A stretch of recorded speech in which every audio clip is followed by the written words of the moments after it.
So our first question, so account for variation in ocean salinity and discuss its impact. So ocean salinity के बारे में बोलना है और डिस्कस करना है इसका इम्पैक्ट क्या होता है.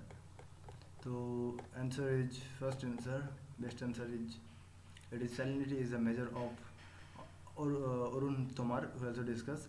So salinity is the measure of all the salts dissolved in water in of which sodium chloride alone constitutes more than 77%. So salinity is the measure of all salts dissolved in water of which sodium chloride alone constitutes more than 77%.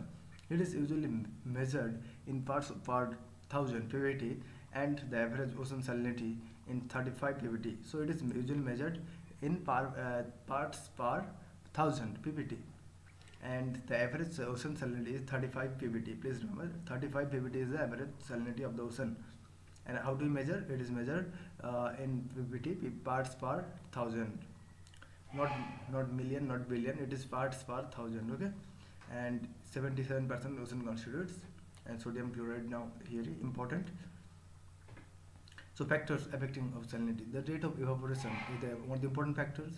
So in waters, the water ranging the high pressure belts of the trade winds, deserts between 20 degree and 30 degree north and south. So the wind, now the high pressure belts also of the trade winds, deserts between 20 degree to 30 degree north and south have the high salinity.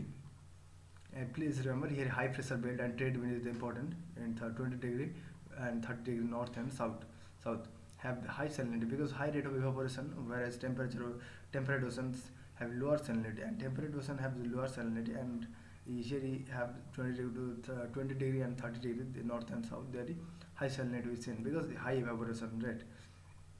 The amount of fresh water, so amount of fresh water added by precipitation, streams and icebergs, so salinity is lower than average in equatorial waters. Okay, so it is very low in equatorial regions because there rainfall and other some precipitation also occur, and here icebergs also located in this. Okay, so next third is the degree of water mixing by currents. So water mixing by currents, so mainly in wholly or partly enclosed seas such as Caspian Sea waters do not mix freely with ocean waters, hence they have high salinity. So Caspian Sea have high salinity, so they have high salinity, whereas in the open sea salinity is uniform, so to free mixing of ocean currents by ocean currents. Okay, and third is, and others is impact of salinity in variation impact.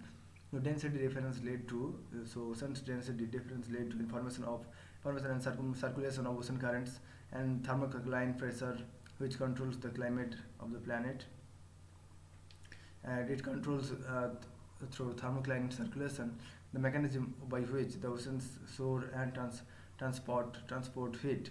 So here you please remember density differences which may leads to formation and circulation of the ocean currents. So it is important. It controls thermocline circulation, the mechanism by which the ocean stores and transport heat. So it affects the marine biodiversity by providing the right conditions for the survival. For example, planktons, which are the base of marine food chain. Plankton is important for food chain, for because of high water density due to salinity. So and other factors, it impacts like ocean ecological balance. It destructs ocean ecosystem. It destructs ocean. It destructs like it pollutes ocean environment, and mainly pollution related things, and climate change also occur now. Its impact. Okay, so cycle must be know. So and pollution maybe leads to global warming, and global warming leads to climate change leads to destruction or environment. Okay, all the things are cyclic wise. So ocean salinity plays an important role and role in the growth and survival of marine organisms, circulations of ocean currents, and distribution of temperature and rainfall across the globe. So as ocean salinity plays an important role. So here factors, like some of the important factors will you can see. So thank you.